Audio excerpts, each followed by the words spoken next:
Good evening. Restructuring of Canadian mayors and municipalities under the auspices of the United Nations began in 1992. PM Mulroney signed Canada onto UN Agenda 21. Canada thus became a UN member nation state.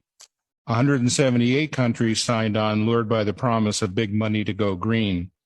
By 2000, countries, including Canada, were being governed by directions of the UN, G7, G20, World Economic Forum, and World Health Organization, to name some. Every organization named is a foreign-based NGO, non-governmental organization, and every member of all these organizations is unelected. Parliamentary procedures for law changes weren't followed. In 1994, a municipal primer was issued to all local towns outlining how they were to restructure their governments. Though the municipal primer was a non-binding agreement, all towns adopted it. Our public officials, the mayor and councillors of that day, were partnered with a private corporation, the Corporation of the Town of Aurora, who appointed a chief administrative officer who helped implement the global agenda instead of a local one. The International Council on Local and Environmental Issues, ICLEI, became the main source of consultation to push and fund the global agenda. We remind you that the World Economic Forum and the United Nations signed a strategic partnership framework in 2019 to jointly accelerate the implementation of the 2030 Agenda for Sustainable Development. This is the same World Economic Forum whose chairman, Klaus Schwab, famously declared, "You will own nothing and be happy." This is the same Klaus Schwab who, referring to Canadian Prime Minister Justin Trudeau, boasted, "We have penetrated more than half of his cabinet." We would ask Mayor Maracas and the councillors, why should the citizens of Aurora bow down to the intrusive dictates of an unelected foreign entity? The fact is we should not, and we will not. What, you ask, does any of this have to do with 15-minute smart cities? Absolutely everything. Smart, S for surveillance, M for monitoring, A for analysis, R for reporting, and T for technology.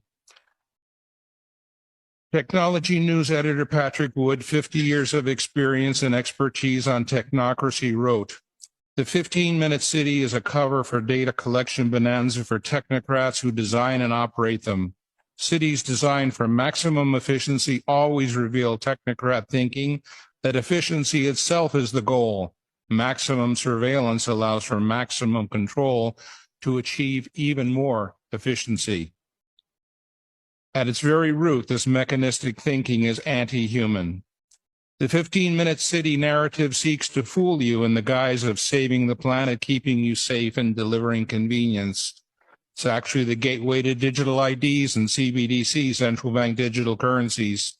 CBDCs allow bankers and/or governments to freeze your bank account because you happen to peacefully and lawfully protest and express your disagreement with government policy.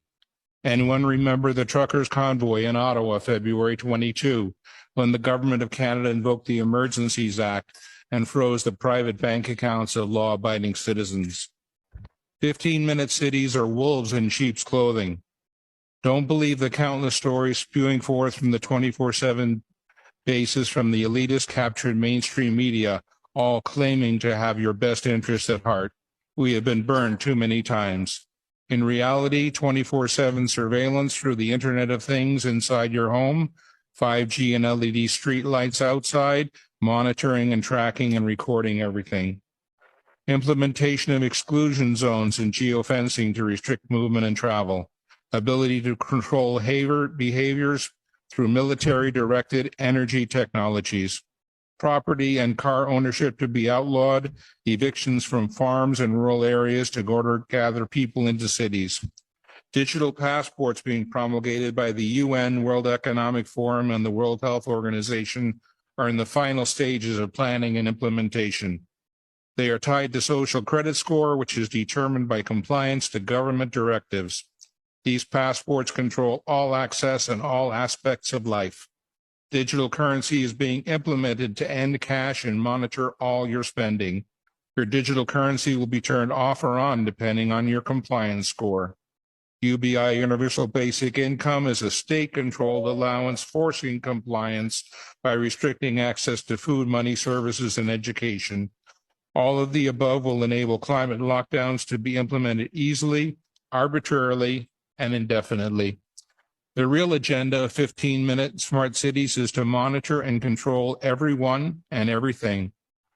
In summary, in the coming days, Council will receive an electronic info packet which will contain the text of this delegation and other items. We, the citizens of Aurora, wish to enter into a meaningful, respectful dialogue with our elected members of Council on this complex, important issue. A key framework of that dialogue is a list of questions posed to Council. Can Council explicitly guarantee that citizens will remain free to travel as is their right under the Charter of Rights and Freedoms? Can Council guarantee not to restrict access to essential services, medical care, bank accounts, government pensions, utilities? Most importantly, we, the citizens of Aurora, need to have the conversation with Council about exiting their non-binding agreement with a private for-profit entity known as the Corporation of the Town of Aurora. We need to turn back the page to a simpler time when open, transparent municipal government serving its citizens and working in their best interests ruled the day. We are your equal partners on this journey. Thank you.